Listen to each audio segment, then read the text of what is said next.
எல்லாருக்கும் வணக்கம். இந்த பதிவில் எதை பற்றி பார்க்க போகிறோம்னா, அதாவது மக்களே, தாவேக்கால மிகப்பெரிய பேச்சாளர், அதாவது ஏற்கனவே மதிமுகவில் இருந்தார், அதுக்கப்புறம் அதிமுகவுக்கு வந்தார், அப்புறம் திமுகவோட பேச்சாளராக இருந்தார்.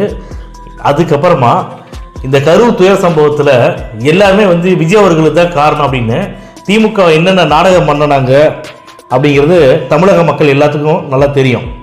அப்படி இருக்கும்போது கூட இவர் கொடுத்த இன்டர்வியூவில் எந்த இடத்துலையுமே விஜய் அவர்களை பற்றி தப்பாக சொல்லலை, விஜய் அவர்களுக்கு சாதகமாக பேசலை. அவருடைய கருத்தை, இத்தனை வருஷமாக அரசியல் காலத்தில் நிற்கக்கூடிய அவருடைய கருத்தை சொன்னார். விஜய் அவர்களுக்கு ஆதரவாக கொடுக்க பேசலை, ஆனால் நியாயமானதை உண்மையான விஷயத்த சொன்னாங்க. விஜய் அவர்கள் மேலே தப்பு எந்த தப்புமே இல்லை அப்படிங்கிறத ஒவ்வொரு பேட்டிகளையும் ஆணித்தனமாக சொல்லிட்டு இருந்தாங்க. இந்த விஷயத்தை கேள்விப்பட்ட உடனேயே அவர் மேலே திமுக ரொம்ப அதிருப்தியாகி இனிமே இவரை திமுக வைக்கக்கூடாது. ஆனால் திமுகவோட கட்சியில் சேரலை. அவரு என்ன பண்ணுவார்னா போய் பேசுவார். திமுகவோட விழாவாக இருக்கட்டும், ஏதாவது ஒரு இடத்துல பேசிட்டு இருப்பார். அந்த மாதிரி இருந்த இவர் என்ன பண்ணார்னா, ஒவ்வொரு இன்டர்வியூலையுமே தாவேக்கால தம்பி விஜய் அவர்கள் கூப்பிட்டா, முக்கியமான ஆள் யார் கூப்பிட்றாங்களோ கூப்பிட்டாங்கன்னா நான் போய் சேருவேன் அப்படின்னு சொல்லிட்டு, தலைமை என்னை அழைத்தால் நான் சேருவேன் அப்படின்னு சொல்லிட்டு இருந்தாரு. அதே மாதிரி இன்னைக்கு தளபதி விஜய் அவர்கள் அவரை அழைச்சு தாவேக்கால இணைய வச்சிருக்காங்க.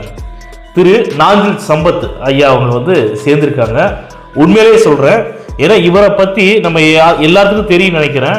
மிகப்பெரிய பேச்சாளர், தமிழ் சித்தாந்தமாக இருக்கட்டும், தமிழ் தேசியம், திராவிட தேசியம் பேசக்கூடிய அருமையான மனுஷன், நல்ல அறிவாளி, சிறந்த பேச்சாளர்.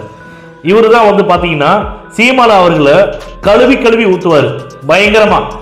ஏன்னா இந்த மாதிரியான பேச்சாளர்களும் தளபதி விஜய் அவர்களுக்கு தாவேக்கா கட்சிக்கு தேவை அப்படிங்கிறத நான் சொல்லிக்க விரும்புகிறேன். அதனால இன்னும் நாட்கள் ஒவ்வொரு நாட்களும் எல்லாமே அரசியல் பண்ணிட்டு தான் இருக்காங்க. ஒவ்வொரு நாட்கள் கடக்க அரசியல் களம் புதுமையான களத்தை எல்லாமே பார்க்க போறாங்க. அதே மாதிரி தமிழக மக்கள் எல்லாருமே ஒரு மைண்ட் செட்டுக்கு வந்துட்டாங்க. திமுகவும் வேணாம், அதிமுகவும் வேணாம், இத்தனை வருஷம் ஆண்ட கட்சியா இருக்கட்டும், ஆளுநர் கட்சி எல்லாமே போதும், இனிமே ஒரு புதுசா வரவருக்கு நம்ம ஆதரவு கொடுக்கலாம், புதுசா வரவங்களுக்கு ஓட்டு போடலாம். அந்த மாதிரி புதுசா வந்தவர்ல மக்களை மக்கள் நேசிக்கக்கூடிய தலைவர் யாருன்னு கேட்டீங்கன்னா விஜய் அவர்களை தான் சொல்றாங்க. விஜய் அவர்களுக்கு தான் ஓட்டு போடுறதா எல்லா இளைஞர்களும், பெரியவர்களும், முதியோர்களும், பெண்களும் எல்லாமே சொல்லிட்டு இருக்கிறாங்க. அந்த மாதிரி தாவேக்கா தலைமையிலான அருமையான கூட்டணி 2026